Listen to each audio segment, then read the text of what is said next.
Oke.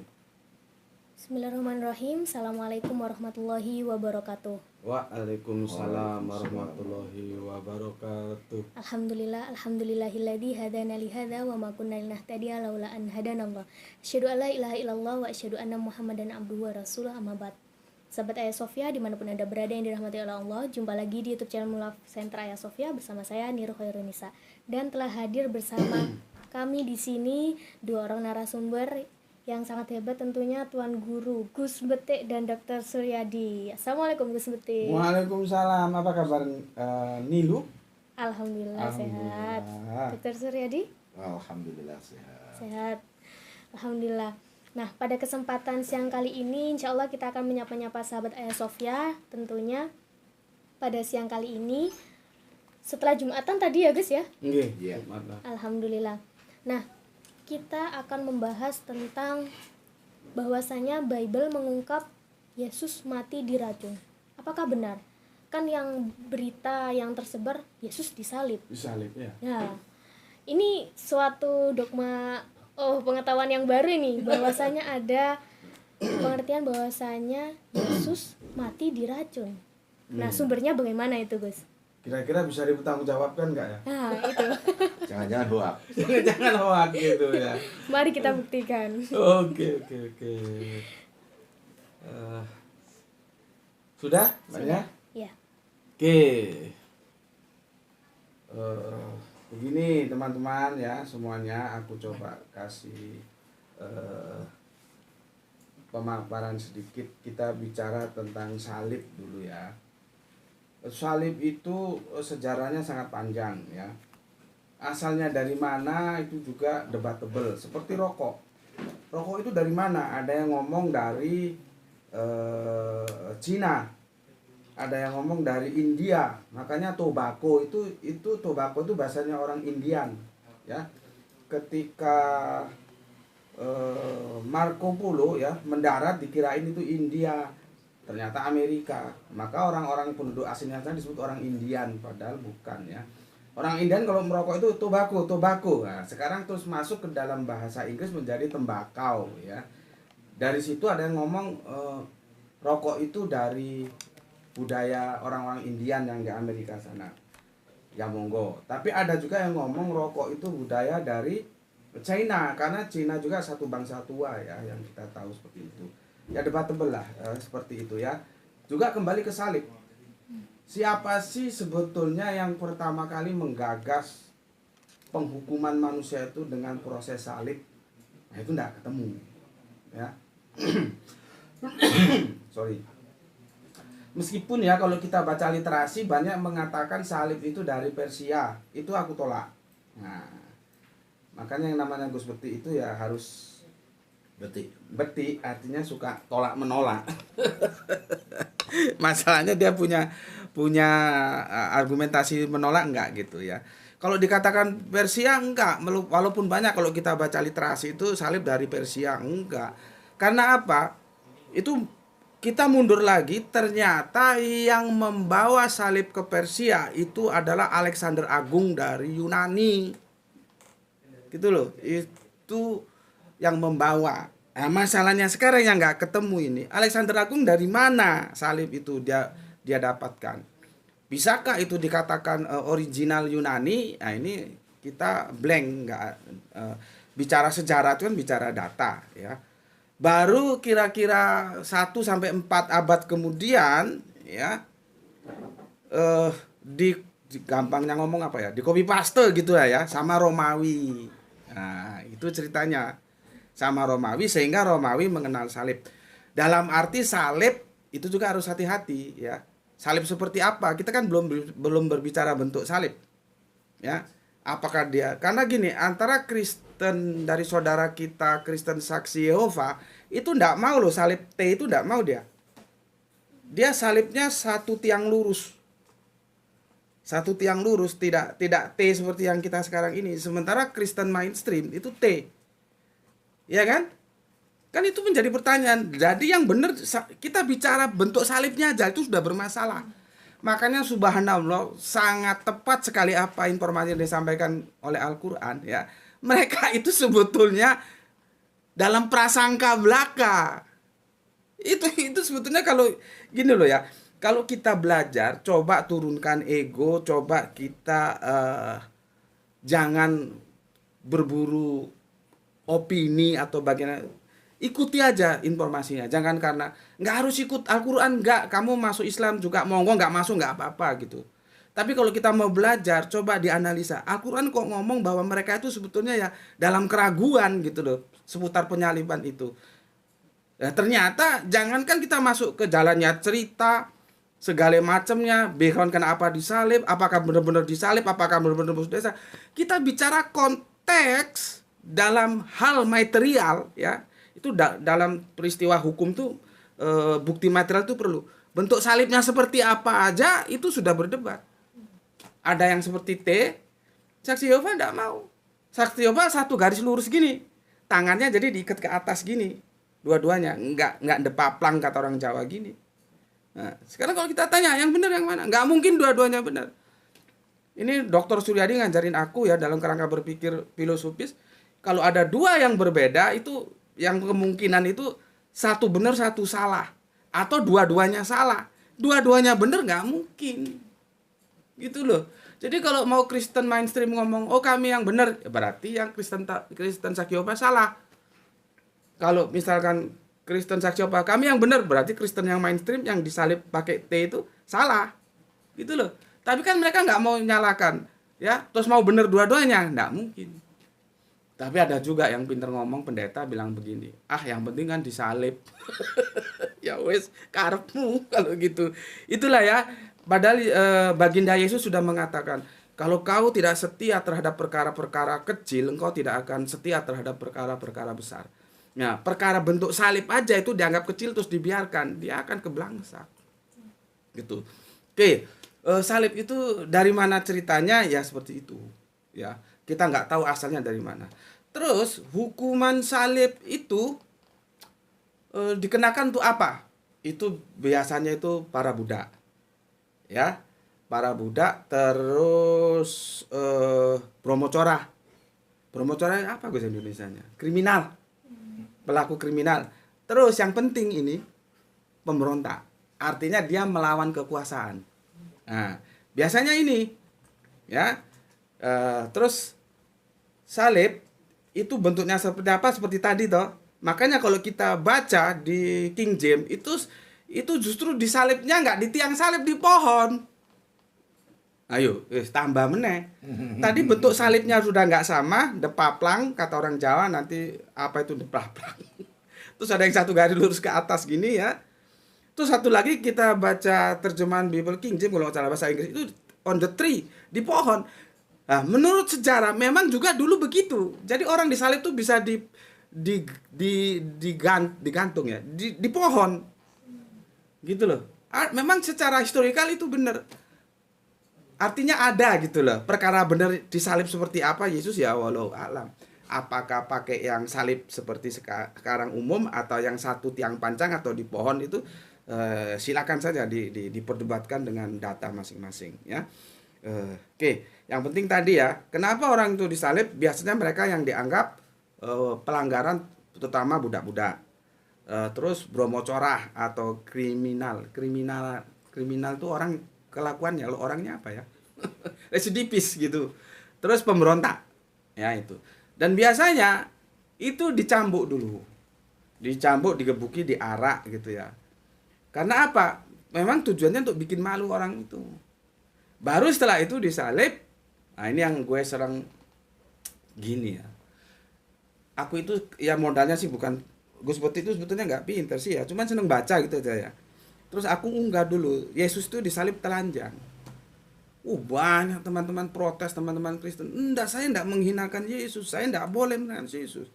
Agama saya itu mengajari semua nabi, termasuk Kanjeng Nabi Isa. Makanya saya nyebutnya saja baginda Yesus, kurang menghormati apa?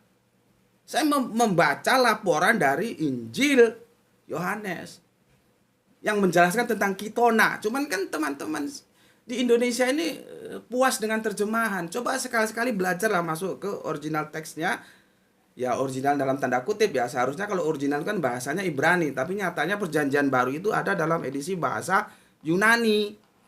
Tanya sama orang Yunani, kitona itu apa? Maka maaf ngomong ya, ini bukan apa-apa ya, demi keilmuan toh. Jadi jangan dianggap purno. Kitona itu sempak. Jadi tanpa sempak Yesus itu disalib. Karena memang tujuan penyaliban itu dipermalukan, bukan hanya menghukum. Orang itu harga dirinya dibikin hancur gitu loh.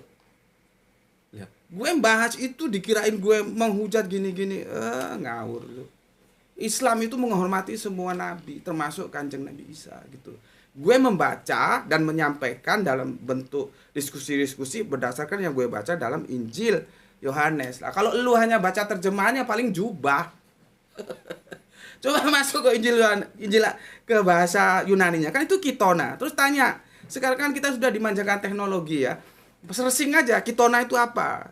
Itu pakaian dalam yo sempak gue gitu. Jadi topless, telanjang, dan itu dibenarkan. Jadi begini, pada waktu itu aku dari perjalanan dari Bali ya, terus transit di Jember. Itu ada temanku di samping itu ya. Tak lihat ini orangnya kok biasa tapi bahasa Inggrisnya ngewes gitu. Aku kan curiga. Terus tak tanya, ternyata dia pernah dipungut orang Inggris.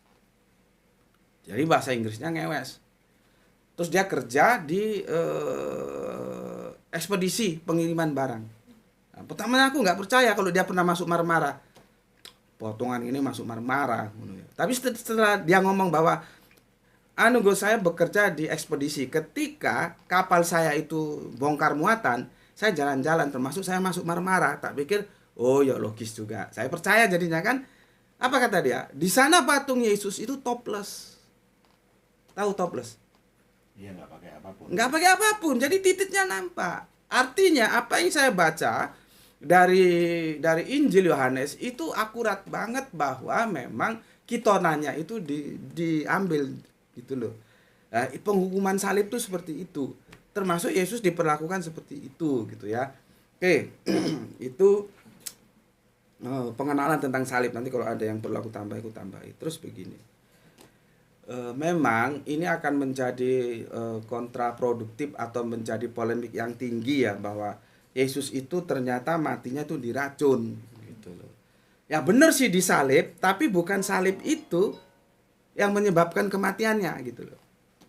Karena apa? Orang disalib itu matinya lama. Karena dia memang dijadikan tontonan dulu dan tersiksa. Coba kalau kita lihat berita penyaliban itu kan dalam waktu yang cukup relatif singkat, sampai-sampai si penguasa Romawi kaget, loh kok sudah mati, kok secepat ini gitu loh.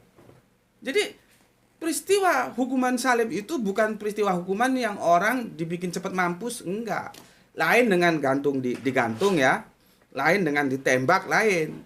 Itu memang dibikin secepat mungkin orang itu koit. Kalau salib enggak, dibikin berlama-lama karena tujuannya penyiksaan dan mempermalukan. Disinilah hebatnya Islam tampil. Ya, makanya kata Rafa'ah yang katanya diangkat dalam surat An-Nisa 157-158 ya. Itu hati-hati, bukan diangkat terus Yesus Kanjeng Nabi bisa diangkat ke langit sana. Mana ada orang hidup di langit? Yang diangkat itu harga dirinya. Islam tidak mau Nabiullah itu direndahkan ke titik nol oleh Yahudi. Dan ini teman-teman Kristen seharusnya tahu, baca Al-Quran. Nggak harus diterima tapi dibaca sebagai pengetahuan. Bahwa salib itu polemik antara Islam dan Yahudi. Nggak ada urusannya dengan Kristen. Yang tadi tanda tanya kenapa justru sekarang Kristen yang jibaku untuk berhadapan dengan Islam. Enggak, kamu nanti Nilu baca sobat ya. Surat An-Nisa ya, di atas. Itu kan membantah pernyataan orang-orang Yahudi yang mengatakan kami telah menyalibnya. Jadi nggak ada urusannya dengan Kristen. Kenapa sekarang Kristen berjibaku? Tuhannya disalib, justru dibela sama Islam, nggak mau. Maunya disalib aja. Kan menjadi blunder juga. Seandainya saat itu dia ada di sisinya, dia akan bantu nyalib Yesus atau untuk membela Yesus supaya jangan tersalib. Seandainya dia hadir di bawah tiang penyaliban itu loh. Kristen itu posisi dia gimana kan gitu ya. Jadi ketika ya Yahudi menjatuhkan ke titik nol ya, Islam nggak mau. Rafa'ah diangkat harga dirinya, bukan Yesusnya Kanjeng Nabi Isanya baginda Yesus diangkat terus ke langit nanti mau turun lagi itu sangat-sangat tidak rasional gitu ya. Jadi lupakanlah cerita tentang kedatangan kedua atau Yesus mau turun lagi gitu ya. Masalahnya di lingkungan Islam kita itu diterima sebagai pendapat mainstream. Ya nggak apa-apa, nanti berhadapan dengan gospetik kita habis-habisan. Selama dalam perspektif akademis, saya hadapi siapapun, baik Islam baik Kristen. Kita buktikan benar nggak nanti ada kedatangan kedua, benar nggak nanti Kanjeng Nabi bisa turun lagi. Karena itu bagi saya mengusik. Kalau mengatakan Kanjeng Nabi bisa turun lagi itu berarti tidak menghormati Kanjeng Nabi Muhammad. Berarti ada tugas dari Kanjeng Nabi Muhammad yang belum paripurna. Padahal kan semua sudah paripurna. Apanya lagi mau dijelaskan? Sudah paripurna, tinggal orang mau ikut atau tidak, selesai. Gitu loh. Rotok gregetan aku. Minum dulu mana? Aku kalau sudah masuk suasana gini jadinya tegangan tinggi. Dibuka no, tolong. Ya. Oke. Yahudi merendahkan ke titik nol ya. Ya. Kristen kebablasan. Diangkat menjadi Allah. Tapi tidak semua Kristen. Aku nggak bicara Kristen Tauhid, nggak bicara Saksi Yehova, nggak berbicara Mormon. Itu pandangannya terhadap Yesus sama dengan Islam ya. Dia utusan Allah bukan Allah. Kristen mainstream ya mengangkatnya kebablasan menjadi Allah. Entah itu yang Onesis, entah yang Tritunggal. Kalau Islam tidak mengangkatnya itu sesuai, dia harus dihormati tapi tetap aja seorang hamba, bukan Allah, gitu loh. Jadi kalau kita gabungkan ketiga anak-anak Abraham ini, Yahudi, Nasrani dan Islam, itu judulnya satu nada tiga suara. Nadanya satu A, tapi yang satu A minor, A mayor, A cis, itu kalau dalam musik itu ya, satu nada tiga suara. Sama-sama anak-anak Abraham semua ini. Karena Yahudi tidak akan berdiri tanpa mengakui otoritas Bapak Abraham. Apa maneh Nasrani tidak akan berdiri tegak tanpa mengetahui otoritas Bapak Abraham. Islam apa maneh tidak akan bisa berdiri tanpa mengakui otoritas Bapak Abraham. Karena itu janji Allah, akan aku jadikan engkau bapak bangsa, bapak orang beriman. Ditepati. Bahkan Al-Quran mengatakan ikutilah milah Ibrahim. Gitu loh. Ya, jadi ini sama-sama anak-anak Abraham, tapi memandang Yesus dalam satu nada tiga suara yang berbeda begitu. Ya. Terus masalah racun ya. Kita tahu kan Nabi Muhammad tuh mati diracun gitu ya. Mati diracun. Kalau aku sih ya tanggapi dengan senyum saja. Kalau kami dulu kan masih zaman jahiliyah, masih di jalanan. Kalau minumnya sekarang ya mabuknya sekarang, nggak mungkin minumnya sekarang mabuknya tahun depan, itu nggak mungkin. Itu artinya kalau memang matinya diracun ya pada waktu diracun itu harusnya Kanjeng Nabi mati. Tapi itu kan ada selang waktu gitu loh. Jadi apa namanya nggak benar kalau Kanjeng Nabi mati diracun gitu loh ya. Dan kalaupun ada hadis itu kan masih perlu diperdebatkan, didiskusikan ya. Hadisnya itu bunyinya gimana, sanad matannya gimana gitu. Itu terbuka untuk didiskusikan ya. Ini mungkin kalau berbicara racun, ini kita akan menjadi tertarik karena masih jarang ya. Masih jarang. Aku pun mendapatkan ini sebetulnya tidak original. Ya, tidak original. Untuk teman yang ada di TikTok, aku nggak tahu. Aku suka suaranya lucu seperti suara-suara orang Sumatera, orang Malaysia gitu loh. Dia berdebat gitu ya. Sampai-sampai aku dengerin itu seneng gitu karena dialeknya aku kan dulu ya Sumatera tuh. Dialeknya itu seneng. Dari dia lah, cuman aku nggak tahu namanya. Ide ini dia mengatakan dan terima kasih untuk Mas atau adik ya karena suaranya itu sebetulnya belum terlalu tua orangnya gitu ya. Cuman di TikTok kan nggak open cam jadi nggak tahu. Dia mengatakan Yesus itu mati diracun dengan merujuk surat yang ada di Mazmur 69 ayatnya 22. Ya. Ayatnya 22 gitu ya. Oke, teman-teman yang di TikTok tolong di tap-tap ya supaya nggak di-cut ya. Supaya nggak di-cut. Oke. Sebagai seseorang yang suka informasi itu aku tampungkan informasinya dan aku cek. Kita kan nggak bisa percaya saja. Aku cek ke kitab suci, maka aku bukalah Mazmur 69:22 ya.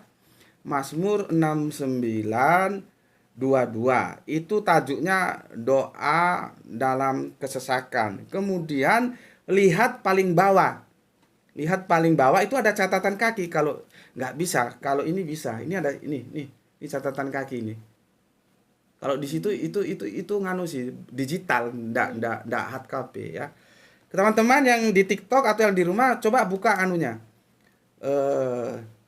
Ini nggak bisa menunjukkan ya. Bible. Ini catatan kaki yang di bawah ini ya. Ini jempolku ini lihat. Sebentar. Nah ini catatan kaki yang di bawah ini ya. Ini ya. Ini aku cek ya. Ternyata benar di situ. Mazmur 6922 oleh LAI itu menjadi nubuatan untuk Yesus yang tertulis dalam Matius 27:48, Markus 15:36, Yohanes 19:28 sampai 29. Ya, jadi artinya apa yang dinyatakan ya di dalam Kitab Mazmur 69 ayat yang kedua-dua itu sebagai nubuah. Nubuah itu sesuatu yang akan terjadi digenapi di kemudian hari, gitu loh. Ya. Dan itu disandarkan kepada baginda Yesus. Oke? Oke, Nilu bisa buka di situ Mazmur 69:22. Kalau bisa coba Nilu baca. Takutnya gue salah baca gitu. Nilu baca. Biarlah jamuan yang di depan mereka menjadi jerat. Itu 23 sayang. 22. Atasnya. Mungkin nomornya nggak sama di situ. Iya. Oke, enggak apa-apa. Bahkan mereka memberi aku makan racun, dan pada waktu aku haus, mereka memberi aku minum anggur asam. Oke, makan apa? Racun. Gitu loh. Jadi, ya, kita coba teliti ini ayat ya. Mazmur 69 22. Gini loh ya, untuk TikToker ya yang ada di channel YouTube-nya channel YouTube nanti malam ya. Yang ada di komalnya Gus Betik ya. Gus Betik berpegang kepada Alkitab yang disusun oleh LAI. Ya. Kalau Alkitab yang disusun oleh LAI salah, ya Gus Betik ikut salah. Gitu loh ya. Jadi Gus Betik ngikuti apa yang diputuskan LAI. Nanti kalau mau protes ya protes ke LAI sana. Karena LAI di catatan kakinya ya menggunakan ya Mazmur 6922 itu sebagai nubuatan Yesus, tertulis di catatan kaki Matius 27:48, Markus 19:36, Yohanes 19:28-29 gitu ya. Oke, nanti kalau salah ya salahkan LAI karena aku kan mengikuti apa yang ditulis LAI. Terus apa katanya? Bahkan mereka memberi aku makan racun. Ya. Dan pada waktu aku haus, mereka memberi aku minum anggur asam. Jadi jelas, ya. Jelas makan racun. Cuman nanti terjadi kenapa? Gini juga gue curiga. Kan begini.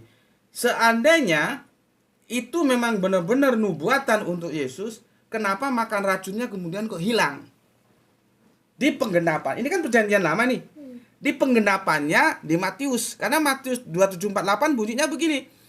Dan segeralah datang seorang dari mereka, ia mengambil bunga karang, mencelupkannya ke dalam anggur asam, lalu mencucukkannya pada sebatang buluh. Buluh itu bukan bulu ayam, bukan bulu ketek ya. Buluh itu tanaman perdu sejenis bambu gitu ya. Jadi dicelupno ke anggur asam, terus diminumkan gitu loh. Kan ada air yang karena kan nggak ada gelas gitu loh. Jadi bulu itu dicelupno, gini kan ada airnya toh. Nah, digitukan loh ya. Jadi ini bukan bulu ya. Buluh dan memberi Yesus minum. Memang di sini narasi makan racunnya jadi hilang. Pertanyaan gue kenapa bisa hilang? Kalau memang Mazmur 69:22 itu nubuatan untuk Yesus, seharusnya ditulis dong. Kenapa di sini yang ada anggur asamnya saja? Coba baca lagi. Ini loh, baca lagi. Bahkan mereka memberi aku makan racun. Ya, terus? Dan pada waktu aku haus, Ya. mereka memberi aku minum anggur asam. Iya, kan yang ada anggur asamnya doang. Kok minum racunnya kok bisa nggak disertakan gitu loh. Ada apa ini? Ya, tapi biarlah LAI yang menjawab ya. Oke.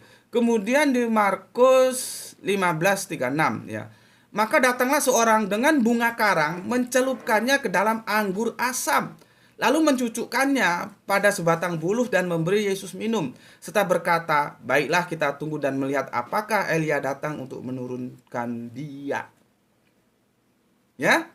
Kemudian di Lukas ya, juga prajurit-prajurit mengolok-olokkan dia. Mereka mengunjukkan anggur asam kepadanya. Ya, yang keluar anggur asamnya doang. Terus Yohanes 19:29. Di situ ada suatu bekas penuh anggur asam. Maka mereka mencucukkan itu apa ya Indonesia nih ya? Ya mencucukkan apa? Mencucukkan bunga karang yang telah dicelupkan di dalam anggur asam. Ya apa, Gus? Dicucukno gitu ya.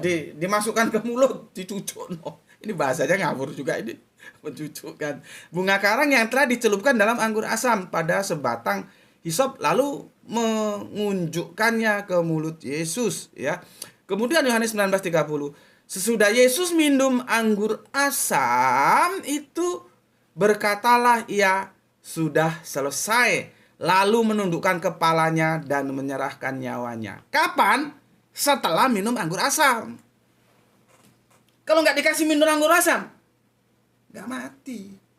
Karena penyalipan itu nggak cepat matinya. Nah, sekarang kita yang agak rame diskusinya, debatnya ini masalah kenapa makan racunnya nggak ada. Ya, kalau misalkan kita mau coba kita bedah secara radikal, berarti ada korup terhadap teksnya. Kan begitu. Kenapa kok nggak disertakan? Tapi kan nanti nggak terima, masa korup, masa ada dikurangi gitu kan? Ya, cuma kan asalnya ada minum makan racunnya. Kenapa di sini nggak ada kalau itu nubuatan untuk Yesus? Ya. Tapi oke lah, kita coba yang sedikit sop ya. Kalau ayatnya dikorup kan radikal ya. Boleh jadi racunnya itu sudah dicampur anggur asam. Gitu loh. Dikasih racunnya itu sudah masuk di anggur asam gitu loh. Misalkan ada arsenik ya. Ya. Terus tak masuk gula wae lah ya, arsenik. Gula itu kan nggak ada orang minum gula, nggak ada. Mesti makan gula toh.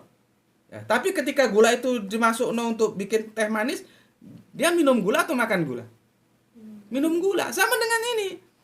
Boleh jadi racunnya itu sudah masuk ke anggur asam yang dicucukkan itu yang diminum. Ya. Dan yang menarik, fokus untuk kita ya di Yohanes 19:30 tadi. Sesudah berarti sebelumnya enggak toh. Sesudah Yesus minum anggur asam itu, berkatalah ia, "Sudah selesai." Lalu ia menundukkan kepalanya dan menyerahkan nyawanya. Itulah yang menjadi argumentasiku.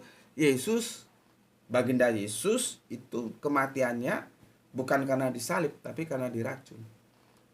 Buktinya itu. Kalau nggak dikasih minum anggur asam yang beracun tuh, yang kan nggak mati-mati. Perlu waktu lagi untuk mati gitu.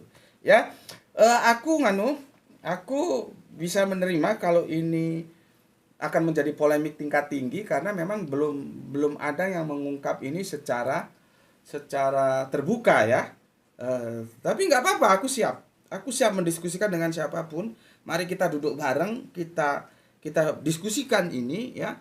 Bagaimana sebetulnya kematian Yesus ini. Maka kalau kita lihat di situ ya, mau nggak mau, suka nggak suka, diterima nggak diterima, matinya itu bukan karena penyalipannya, tapi karena meminum anggur asamnya. Di buatannya ada racunnya.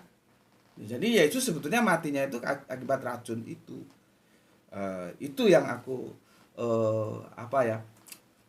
aku simpulkan seperti itu. Kalaupun mau ada yang nggak terima ya monggo saja gitu. Bisa kita bicarakan dengan baik. Tetapi yang jauh lebih penting dari itu, nanti kita bisa tahu seperti tadi, kenapa orang disalib. Disalib bukan untuk menebus dosa. Nggak ada. Cuman kan teman-teman Kristen kita terdogma dengan soteriologi salib yang dibangun Paulus. Aku sudah berkali-kali bilang, proses penyalipan itu tidak mempunyai posisi teologis. posisinya itu politis. Kan tadi sudah aku bilang, siapa aja yang disalib? Budak, kriminal, pemberontak. Yesus ini batu sandungan bagi Romawi. Kenapa? Romawi sedang menjajah Israel. Siapapun yang punya cikal bakal menjadi Mesias. Mesias itu ya pemimpin, pembebas, pasti dihabisi. Lah, kok tumbuh oleh tutup, kata orang Jawa. Kemauannya orang tua-tua Yahudi kok sama, Yesus harus dihabisi. Cuman triggernya beda. Triggernya dari tua-tua Yahudi itu supaya tidak terjadi matahari kembar. Oh, kiainya gue kok lu mau jadi kiai? Ini loh guys. Jadi politisnya persaingan kedudukan siapa yang akan memegang tampuk pemimpin teologis gitu loh. Maka antara tua-tua Yahudi dan Rom sebagai penjajah yang diwakili dua itu Pontius Pilatus itu ya main mata mereka. Maka di mana-mana kalau sudah politik main mata dengan agama, kalau itu tidak baik menjadi bahaya. Contohnya seperti ini. Ya. Makanya coba pikirkan ulang, masa bapaknya yang korupsi, anaknya yang dihukum, ya enggak rasional. Bapaknya korupsi, ya bapaknya yang dihukum, bukan anaknya. Kalau bapak ibu Adam yang bersalah, ya itu yang dihukum, bukan kita. Enggak ada dosa waris. Logika nalar sehat kita sulit menerima dosa waris dalam perspektif rasional. Kalau perspektif dogma bisa. Karena dogma itu enggak perlu dan enggak boleh dipikir. Kamu mau terima, kamu enggak mau ya tolak gitu loh. Kalau dipikirkan enggak masuk, orang yang salah bapak Adam ibu Hawa kok kenapa juga kita yang dihukum dosa waris kita langsung ditebus dengan Yesus. Dosanya kepada Tuhan, yang nebus Tuhan, yang dieksekusi Tuhan kan jadi kerok itu ya. Oke, itu yang bisa aku sampaikan ya. Mungkin Dr. Suryadi menambahkan dalam perspektif sosial bagaimana sebetulnya itu terjadi. Oke, monggo. Terima kasih. Assalamualaikum warahmatullahi wabarakatuh. Sejujurnya bahwa saya tidak bisa memberikan katakanlah ulasan atau komentar yang lebih jauh gitu ya, karena memang saya tidak secara khusus Mempelajari, mencermati apa yang tertuang di Bible. Cuman sebagai seorang Muslim maka saya menggenggam teks yang ada dalam Al-Quran yang dituangkan di dalam An-Nisa 157 ya. Maka di sana dikatakan wama kota luhu wama solabuhu walakin subbihalahum. Jadi artinya mereka tidak membunuh, mereka tidak menyalib, tetapi diserupakan. Jadi dengan demikian maka Kanjeng Nabi Isa yang dalam konteks ini seorang Muslim akan memandang identik dengan Yesus maksud saya. Jadi dalam konteks Islam yang Yesus itu adalah Isa. Jadi umat Islam itu memahami bahwa Yesus itu yang konteks Yesus itu dikenali sebagai dalam konteks ini adalah Isa putra Maryam. Dan di sini digambarkan di dalam surat ini An-Nisa 157 ini bahwa mereka tidak membunuh, mereka tidak menyalib, tetapi diserupakan. Jadi bukan Kanjeng Nabi Isa yang disalib, tetapi orang yang diserupakan. Kalau konteks Al-Quran seperti ini atau teks Al-Quran menyatakan semacam ini, maka buat saya inilah yang berlaku bahwa memang Kanjeng Nabi Isa dalam hal ini Yesus memang tidak disalib, tetapi diserupakan. Yang disalib itu bukan Kanjeng Nabi Isa tapi seseorang lain yang oleh Allah diserupakan yang kemudian mengalami penyalipan. Seperti itu ya. Itu konteks yang saya pahami. Jadi saya tidak bisa merujuk dengan apa yang ada di dalam Bible karena saya tidak secara khusus mempelajari konteks itu, sehingga saya katakan kalau Al-Quran jelas bahwa Kanjeng Nabi Isa atau Yesus tidak dibunuh, tidak disalib, tetapi yang dibunuh atau yang disalib itu adalah orang yang diserupakan sebagai Nabi Isa. Nah, seperti itu, konteksnya seperti itu. Ini yang pertama. Kemudian yang kedua, saya ini memang agak ekstrim kalau bicara soal sejarah yang ditulis oleh tangan manusia ya.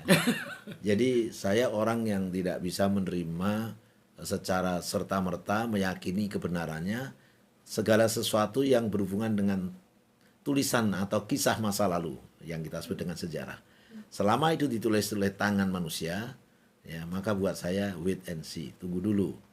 Kecuali kalau sejarah itu ditulis oleh Al-Quran atau ditulis oleh hadis-hadis yang sahih, maka di situ saya akan istilahnya tawadhu, patuh untuk membenarkan. Karena kenapa demikian? Karena semua orang ketika dia menulis, semua orang itu pastilah punya latar belakangnya sendiri, punya nilai-nilai sendiri, punya kepentingannya sendiri, sehingga siapapun dia, ketika dia menulis sesuatu, apalagi tentang masa lalu, meskipun dia adalah salah satu pelaku sekalipun ya, karena pelaku dia dari sudut pandang dia, tapi orang lain kan begitu kan ya. Bisa beda ya. Bisa beda. Oleh karena itu dalam konteks ini saya selalu kalau bicara sejarah, apa kira-kira seperti ini atau seperti apa ya, itulah dalam konteks sejarah. Nah, dalam hal ini maka saya juga mengatakan seperti itu. Apakah lalu keyakinan banyak orang bahwa disalib dan tidak disalib itu mana yang benar dan sebagainya, saya lebih suka lalu merefer kepada Al-Quran yang saya yakini ini adalah bukan tulisan tangan manusia sebagai bentuk tulisan sejarah atau kisah masa lalu. Kemudian yang kedua adalah bahwa buat saya, kalau kemudian Yesus itu diyakini sebagai Tuhan, beda dengan saya yang meyakini sebagai Nabi, ya, atau beda dengan saudara-saudara kita di seksi Yehova atau Mormon atau Kristen Tauhid. Kristen Tauhid yang menganggap bahwa Yesus adalah Nabi, sama dengan sebagaimana kita juga memandangnya sebagai Nabi. Sebab nalar saya akan mengatakan gini, kalau Yesus adalah Tuhan, begitu ya, nalar saya selalu mengatakan begitu. Maka pertanyaannya, terus apalagi terus ada keyakinan, barang siapa yang mempercayai atau meyakini atau menerima Yesus sebagai Tuhan, gitu kan ya, yang berperan sebagai juru selamat, maka surga. Yang lalu bagaimana yang tidak mempercayai? Neraka, kan gitu kan ya. Yang mempercayai surga, yang mempercayai surga, yang tidak mempercayai neraka. Pertanyaannya lalu, bagaimana nasib orang-orang sebelum Yesus atau Isa datang atau turun? Ya, atau lahir. Nasibnya bagaimana? Kan impossible. Orang-orang sebelum Kanjeng Nabi Isa muncul itu percaya kepada Kanjeng Nabi Isa. Kan tidak mungkin kan. Objek yang dipercayai belum ada. Nah, objek yang dipercaya belum ada. Dan itu kan sekian generasi. Lalu ini sekian generasi itu apa mau masuk neraka semua? Karena dia tidak percaya. Gimana percaya sekali lagi? Karena objek yang harus dipercaya belum ada. Nah, gitu. Sehingga nalar tentang ketuhanan itu tidak masuk. Buat saya, ya itu nalar yang ya irasional. Bukan suprarasional ya, tapi irasional, nggak rasional. Sama saya gini, dulu misalkan almarhum Gus Dur itu waktu kecil saya yang ngopeni, itu irasional. Memangnya umur saya berapa, umur Gus Dur berapa, saya lahir tahun berapa, Gus Dur tahun berapa, kok saya ngopeni masa kecilnya Gus Dur? Mestinya saya harus jauh lebih tua daripada Gus Dur untuk bisa ngopeni Gus Dur gitu loh. Nah ini kan juga nalarnya begitu. Apa sebelum Yesus belum ada Tuhan? Ya, apa belum ada Tuhan? Kan tentu nggak begitu kan. Sejak manusia ada, sejak alam semesta diciptakan ya tentu sudah ada Tuhan. Karena dialah yang awal dan yang akhir, dialah yang menciptakan kan gitu kan ya. Nah kalau kemudian kita harus mempercayai sebuah dogma bahwa Yesus adalah Tuhan dan barang siapa yang percaya sebagai Tuhan maka selamat, maka konsekuensinya bagi yang sebelum Yesus muncul tidak ada yang selamat dan belum ada Tuhan, maka itu menjadi inkonsisten dalam sejarah ketuhanan ya. Dalam sejarah ketuhanan itu inkonsisten. Kalau di dalam Islam kan jelas dalam sejarah ketuhanan itu berawal dari katakanlah secara umum ya Adam alaihissalam sebagai nabi pertama kan gitu kan ya. Lalu kemudian berlanjut nabi, setiap kurun, setiap umat atau komunitas Allah turunkan nabi, hingga sampai terakhirnya Kanjeng Nabi Muhammad diturunkan ketika eranya sudah era milenial. Ya, sehingga lalu sebagai khotaman nabiyyin. Itu rangkaiannya. Jadi istilahnya Tuhan tidak perlu muncul ke bumi ngobrol dengan kita untuk memperkenalkan dirinya bahwa dianya Tuhan. Karena apa? Cukup dengan utusan dan itu konsisten. Nah, tapi kalau tiba-tiba turun sendiri itu inkonsisten dan lalu menjadi permasalahan bagi mereka yang sebelum Tuhan datang gitu loh. Sehingga saya nggak mau deh masuk pada polemik misalkan matinya teracun atau tidak teracun ya. Yang jelas beliau tentu sebagai manusia adalah meninggal, tetapi meninggalnya tidak dibunuh, tidak disalib. yang disalib dan dibunuh bukan Kanjeng Nabi Isa atau bukan bukan Isa atau bukan Yesus. Itu keyakinan yang saya pegang. Ya, kira-kira seperti itu. Tapi kalau tadi mendengar apa yang disampaikan oleh Gus Betik, ya rasionalitas Gus Betik kena. Ya, karena apa? Karena di dalam kitab yang sama, ya tetapi di bagian yang berbeda, yang satu ada dua informasi, yang satu tinggal satu informasi. Maka apakah pertanyaan apakah korup? Kan gitu kan ya.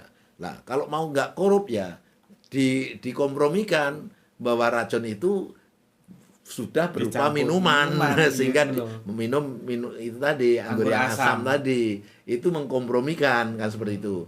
Ya, itu pemahamannya saya kalau setuju dengan cara berpikir seperti itu, apa korup apa harus dikompromikan pemaknanya, walaupun tentu itu juga menjadi problematik. Ya tetap saja itu problematik. Yang tidak problem ya seperti yang saya jelaskan tadi, saya akan tarik garis lurus sejarah ketuhanan gitu ya.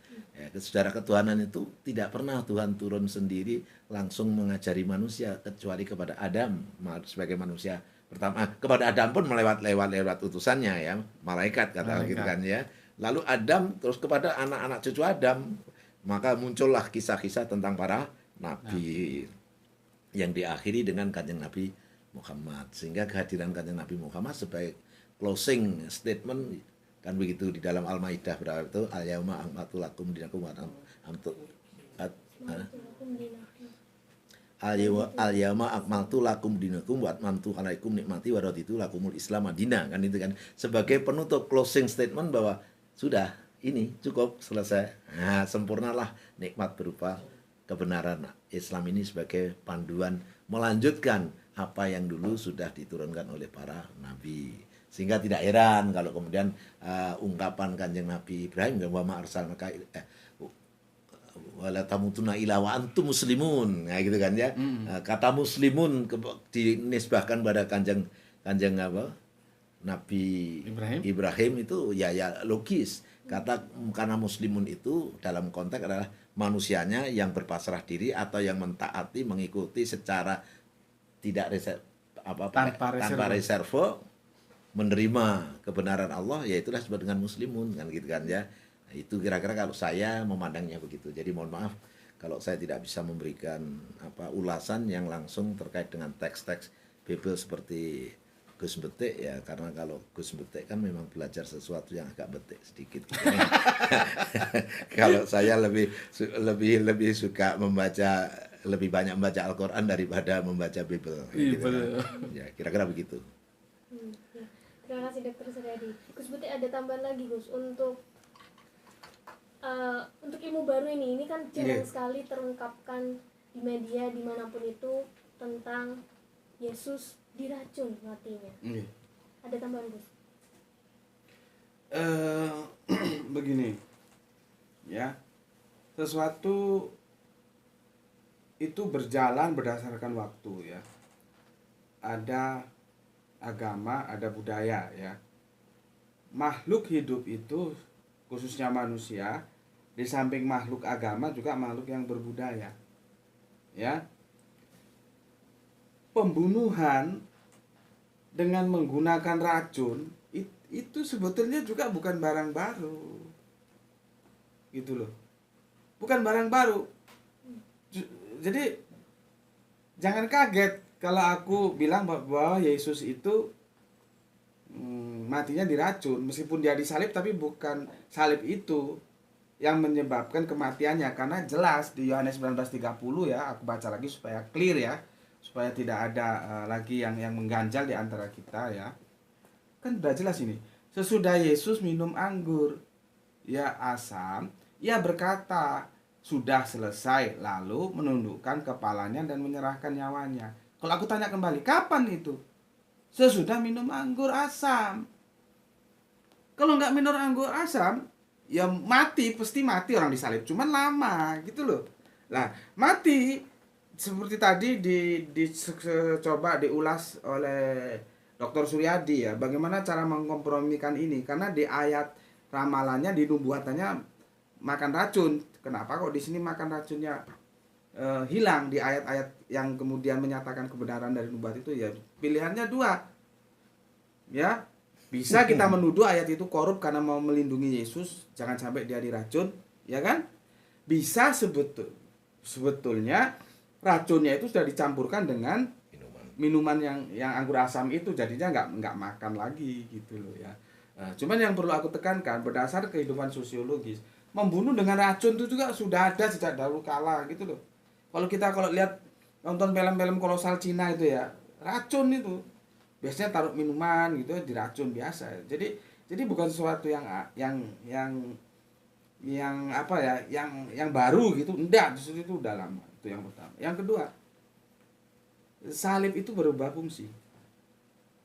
Dulu itu salib itu simbol kejahatan. Kan aku sudah bacakan sejarah salib tadi ya. Tapi kemudian pasca baginda Yesus, dia menjadi simbol teologis justru. Walaupun dalam tanda petik tidak semua Kristen, ya itulah. Kalau kita ngobrol dengan saudara Kristen kita, jangan pernah lupa kenali dulu Kristen yang mana dia. Karena Kristen itu tidak one color. Konsep teos saja mereka beda-beda. Makanya kalau bilang kami pasti masih selamat, kami pasti, nanti dulu bos, jangan keburu-buru ngeklaim selamat. Konsep teos lu itu beda-beda. Kalau Tritunggal selamat berarti Waneses nggak selamat. Tauhid nggak selamat, kan begitu toh? Kalau Tauhid selamat, Waneses nggak selamat, Tritunggal nggak selamat, kan gitu loh. Makanya jangan sok-sokan ngomong kami pasti masuk surga. Nanti dulu, ya kita diskusikan dulu. Mereka itu tidak satu warna, tidak one color gitu. Ya, begitu juga tentang salib.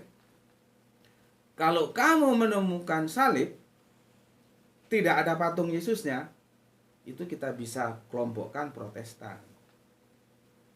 Ya. Kalau kita menemui salib tapi ada patung Yesusnya, itu bisa kita kelompokkan sebagai bapaknya Protestan, ya Katolik itu. Protestan itu kan lahir dari Katolik karena ketidakpuasan Martin Luther, panjang lah itu ceritanya ya. Makanya tukang protes disebut Protestan gitu loh. Ya, itu Katolik. Salibnya itu ada patung Yesusnya. Ya. Nah, nanti ada lagi kelompok yang tidak mau menggunakan lambang salib, nggak mau dia, walaupun dia Kristen. Jadi beda-beda dalam Kristen itu. Ya, sekarang kita bicarakan yang mereka menggunakan salib sebagai simbol-simbol teologis. Fakta sejarah mengatakan itu dulu simbol kejahatan, hukuman. Ya, karena dengan cara disalib itulah orang dihukum. Akhirnya berubah nilai kan? Karena apa ya? Karena dogma itu tadi. Makanya seperti kata Dr. Suryadi, membaca sejarah itu perlu. Kita tahu ketika kita mendapatkan serpihan-serpihan informasi, kita bisa membangun dalam satu pasal yang utuh. Nah, kalau kita bacaannya aja kurang, wawasannya kurang, ya memang agak kesulitan untuk membangun satu pasal sehingga utuh bentuk apa ini boneka, apa-apa itu kan perlu apa ya? Perlu modal tersendiri ya, senang baca, senang tanya, senang diskusi, nambah wawasan kan begitu. Jadi kalau ditanya, salib awalnya itu bukan sumber teologis. Dia bergeser menjadi sumber teologis, yang namanya sumber teologis yang menjadi suci kan, ya, suci. Bagi kekristenan khususnya Katolik dan Protestan. Bahkan lalu dalam konteks ya mistik gitu, lalu kemudian menjadi alat yang bisa misalkan mengusir jin. Kan menjadi begitu kan? Loh iya kan dalam film-film betul. Tanda kan menjadi seperti itu, padahal dulunya adalah simbol kejahatan. Gitu loh. Ya seperti tadi menjadi bergeser jadinya. Oke, itu ada lagi? Sudah cukup Gus Butik dan Dr. Suryadi, terima kasih banyak untuk kali ini. Insya Allah kita bisa bertemu lagi lain waktu. Amin. Oke, amin. Oke. Terima kasih banyak. Saya sampaikan dan terima kasih juga kepada sahabat Ayasofya yang telah menonton live streaming kita pada siang kali ini. Insya Allah kita akan bertemu kembali dengan narasumber hebat lainnya. Dan tentunya Gus Butik juga Dr. Suryadi, kita tunggu di sini kembali untuk membahas ilmu-ilmu baru lagi yang belum pernah terungkapkan. Terima kasih banyak. Saya izin untuk mengakhiri. Sebelum itu saya izin menginformasikan bahwasanya kami dari Mualaf Center Ayasofya mengadakan program kurban tidak biasa yang kami sebarkan kepada mualaf binaan kami di pedalaman. Kurban ini akan sangat bermanfaat bagi mereka yang jarang makan daging. Mereka beli beras saja pun tidak mampu. Bahkan mereka makan umbi-umbian, makan ulat sagu begitu. Nah, bagi sahabat Ayasofya yang ingin ikut berpartisipasi dengan program kurban kami, silahkan hubungi kami di hotline 0851 7301 0506 atau bisa buka website kami di www.ayasofya.id. Terima kasih banyak sahabat Ayasofya. Subhanakallahumma rabbana wa bihamdika asyhadu an la ilaha illa anta astaghfiruka wa atubu ilaik. Wassalamualaikum warahmatullahi wabarakatuh. Waalaikumsalam warahmatullahi Itu teman-teman semua sudah ditutup oleh host kita yang tiada tanding, Mbak Nilu. Mbak Nilu, terima kasih untuk semuanya sahabat-sahabatku yang ada di TikTok. Dan insya Allah kita akan ketemu lagi dalam obrolan-obrolan pengetahuan di waktu-waktu mendatang. Terima kasih matur untuk semuanya. Salam dari Gus Putih, salam Isra, Islam Nasional. Assalamualaikum warahmatullahi wabarakatuh.